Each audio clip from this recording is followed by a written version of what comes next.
Do you know that you can make your Nigerian suya at the comfort of your home? Now, let me show you how to do that. Hello guys, once again welcome or welcome back to my channel. Thanks for tuning in. So here are all the ingredients we'll be using for this recipe, and I'll be sure to list them all in the description box, okay?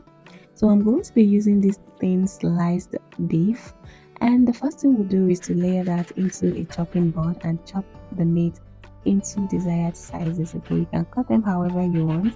I wanted mine to be in these tiny chunks. So after cutting, you want to transfer your clean meat into a bowl and then season. I'm adding some suya spice. Now guys, I'm not a pro at making suya spice, so this one is store-bought, okay? Afterwards, we're going to add some garlic powder, onion powder, some salt, and some seasoning cube. Guys, the salt and seasoning cube you add to this will depend on how your suya spice has been seasoned, okay? Afterwards, I also added a little bit of blended pepper, and we're going to add some oil. So guys, I started mixing before I remembered I'm supposed to add some oil. So here I am drizzling in my oil.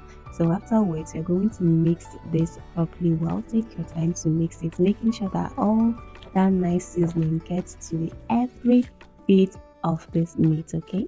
Now after mixing, you want to cover this or wrap it and put in the fridge to marinate. You want to allow that to marinate for at least 2 hours, okay? So guys, let's assume you wanted to make your suya, but you cannot find that thin sliced meat to purchase at the grocery store. Now let me show you another way to do this. Now guys, I am not a professional with this, which is why I prefer to buy the already pre-cut one. But sometimes life just happens and you don't find the already sliced one. Okay, so the first thing you want to do is to divide the meat into a size that is going to be easy for you to work with. So this big chunk that I have here, I went ahead to divide that into 4 equal sizes. And after getting that into sizes that you're going to comfortably work with, you're going to try your best to slice this as thin as it can be. Slicing this into thin you can see that I'm struggling a bit with this, so well, let's just keep going, okay?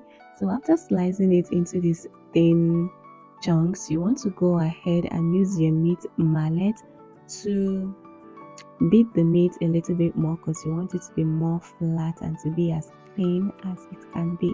But guys, I don't have a meat mallet at home because that is something I rarely use, so I'm going to be substituting that with my tiny little pit. So you guys shouldn't laugh at my pistol because I know it's little, but well, whatever works. You can also use a rolling pin to do this. Okay guys, so once you get this to be as flat as you can get it to be, you want to go ahead and cut it more, or if you want it to be as big as that, that's okay. So this is the one we made and this is the store-bought one. You can see how similar they both look. Now back to the meat of the day. This has been in the fridge for about 3 hours, so now we are going to get working with the meat. So in a baking pan, I've already layered some plain foil and I'm going to use that with some oil. And then in another big tray, I went ahead to add some suya seasonings, and we're going to layer the meat into the tray just like so. After layering that, I'm going to add more suya seasonings on top, and we're going to coat it this way. So guys, ideally people are going to use skewer to do this, but guys, I'm too lazy to do that.